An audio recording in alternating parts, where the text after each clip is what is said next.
Hi, it's Rob the Frugalist here. Today we are going to go into a day of life of someone who finds, cuts, processes their own wood, and what you might find yourself needing to do should you wish to do the same and not pay ridiculous prices for every ton of hardwood you have delivered. So we're going to start by doing some chainsawing, some splitting and some stacking.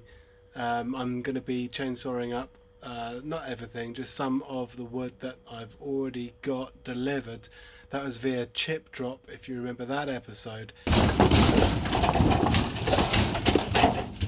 And it's still got loads left. They literally put tons on my driveway, so I'm slowly processing them through, and I'll be using that to I'll be then taking it over into the new log stores that I've made. Actually, I've filled them up, so I'm going to be refilling one of the older log stores, and you just see what it's like to start off. So the first things first, actually protection. So I'm going to be chainsawing, so I've got my chainsaw chaps on and some solid boots. I'll have gloves and goggles. You should also have a helmet. I don't have a helmet. This is an electric chainsaw, and they tend to be a lot safer than the petrol ones, but you still need to watch out for them. They can be very, very sharp. So I'm going to show you a few things I do to reduce chance of kickback and keep my fingers attached to my arms, and keep my blood still inside my body. It's not just the safety equipment, actually it's how you do it safely that's really, really, really important, because you shouldn't really need the safety equipment if you're doing it right. Of course you do need the safety equipment. Right, so we're going to start off with the chainsaw. You don't just kick it up and send it out there. Sharpen. So just going to give it a little bit of a touch up with a round file, which I've got here, and we'll get going. Now I've got my chesty on today, so I'm going to be filming a little bit with this as well as the phone here. So just to give you a flavour of what it's all about. Alright, this flickering that you can see, it's because of the fluorescent lights and the frame rate capture of the device. I'm going to take this outside so you can a little bit more easily see what I'm up to.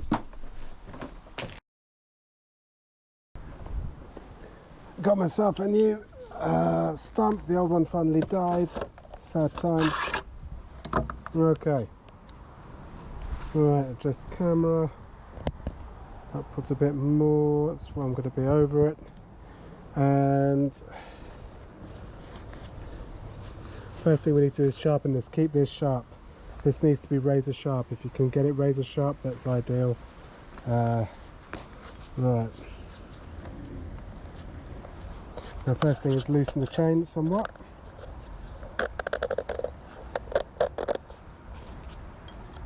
Pick a spot. Bit of fresh sawdust as marker, and there you go. It's better.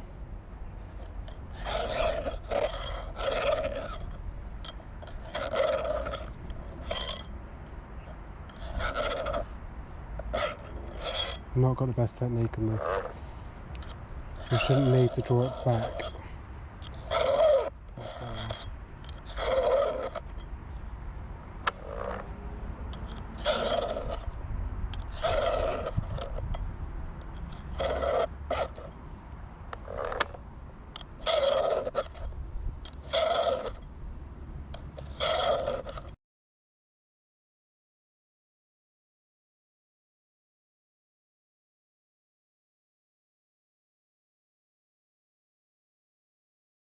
Notice some of these allow it easily, some of it don't, so it shows you the difference in where you're getting these. But they need to be sharp, that's the main thing. And we'll see how it cuts later. And there we've come around. Sharpen that side. Now we need to reverse it.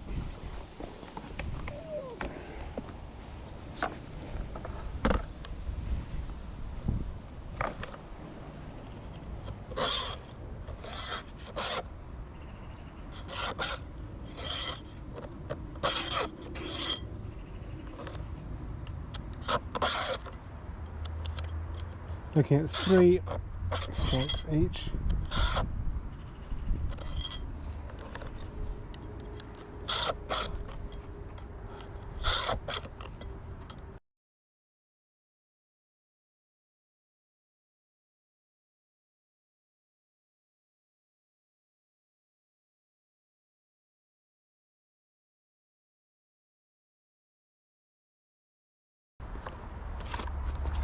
Right, that's done. So you can really feel the difference. It's got a nice little bit of bite to it. Okay, next thing is to cut the logs. This, I'm using a 4mm round file.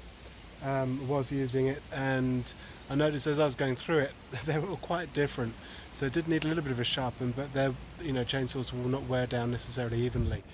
And the main thing is, if you just dress them or put the file through them a few times, for every sort of hour of work they don't go through, then you'll find that the chainsaw will thank you for it. It'll last a lot longer, it'll cut a lot easier and smoother, and that's what I found anyway. And I'm by no means an expert at chainsaws. You can find their videos online, I'm sure, but this is just a day in the life of someone who just gets this done. Right, this is my starting point for today, so you can see a little bit of space to occupy. These are my super ultra fast ones that I did in one of my previous videos. This is taken from the same load. This is some ancient oak over here, really good stuff, can't wait to burn that. That's been seasoning for about 1.5 years now, so that's nearly ready to go. Off to get the axe now. I'm going to be listening to my podcast, sorry, my chosen podcast, which I will not mention what it is. So I'm not going to be mentally here to talk to you all the time. It's just the way it is. So when you do this, it's good to find a podcast to listen to, as long as it doesn't distract you from health and safety. So the next thing is to get all that stuff down there, or I say all of it, some of it, onto there, chainsawed up and split. For that I'm going to be using a Fiskars X27. No, they did not sponsor me, but I would have liked them to. That would have been good. Free axes. Yeah, there we go. We're going to get this going. Obviously needs to be plugged in. Next task, plug it in. Maybe I'll do the first one real time.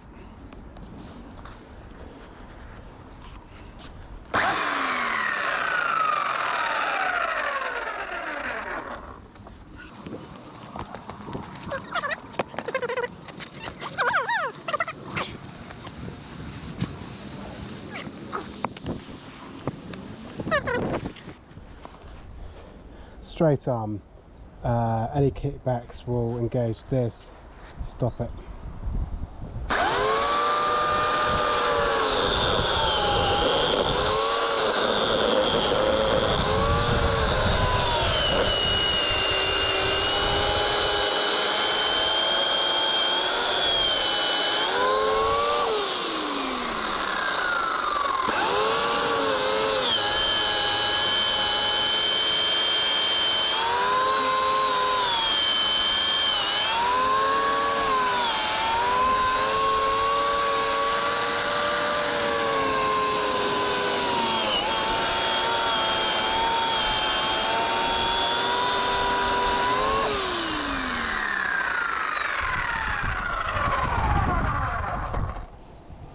Hopefully you got all that on camera.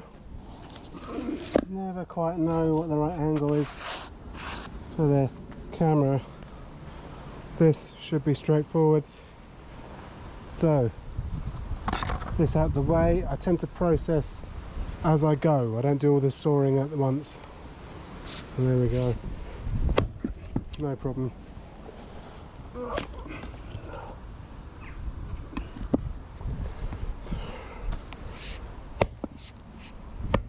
Literally have to tap it and it goes.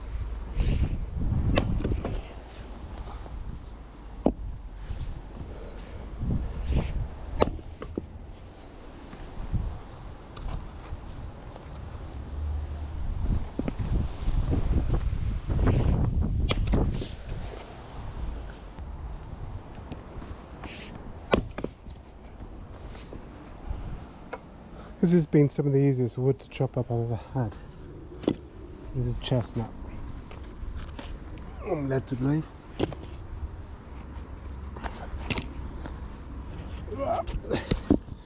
Always cutting on the fresh edge. This will be interesting because this has gone off for a bit, so it's going to be hard to split, I think. And if that's eucalyptus, it's not going to be able to split. It's not eucalyptus though. Oh, hello.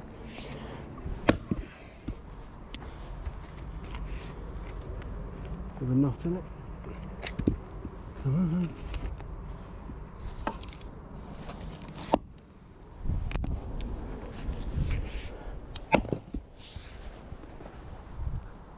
When you're doing this, always have your legs apart and being in control of the axe at all times.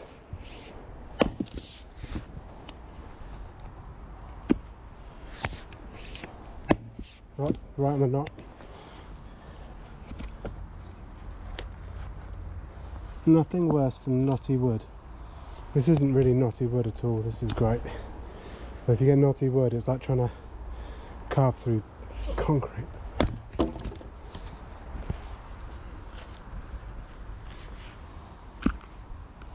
This will take a good hit. Oh. Okay.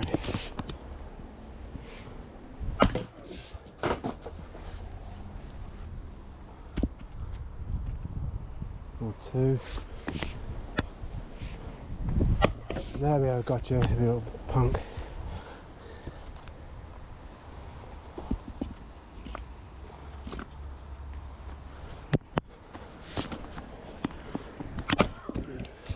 Gotcha. There we go. As soon as you're done, start loading them.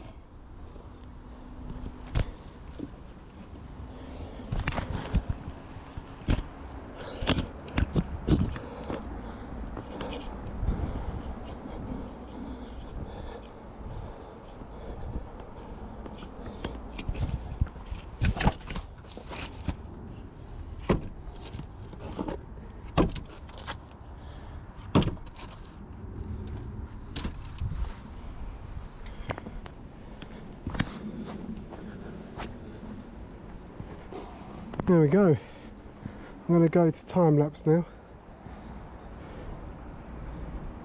I've no idea how good the angle was, but you can see the principle. Obviously after sharpening the saw, cut the logs, split the logs, stack the logs. Don't let it build up too much.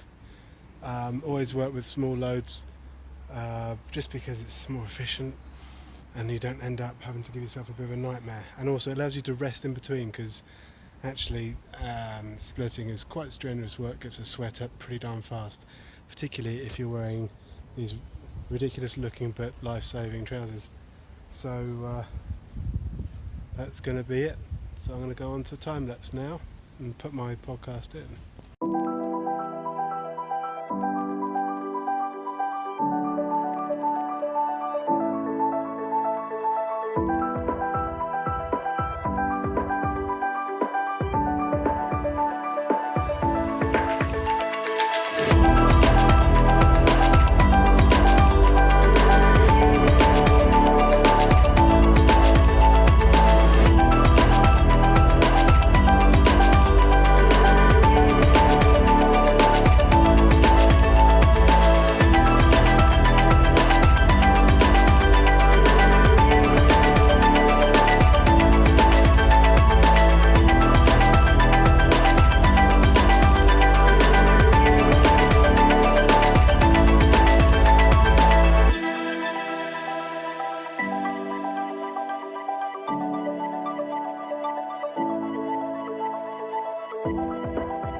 Okay, so there you go. Done some more. That's going to be the end of my filming for today, but that's a day in the life of someone who doesn't pay for any of his wood for burning. Some beautiful pieces there managed to cut, so very happy about that. The podcast was a rubbish episode. Okay, I changed my mind. I did some more There we go. So I'm actually full. I could probably get another couple of rounds in there maximum. I'm now at capacity for my logs. If you look here, you can see what needs to be done still. It's actually a lot less. All that place has been done. I've just got all that to do, and the plan is short term, because when I get to use that this winter, that's going to make space. It's still not cold enough to really strike up a fire, so I'm going to use a pallet and stick that on the pallet. Yeah, that's it. So there you go, day in the life.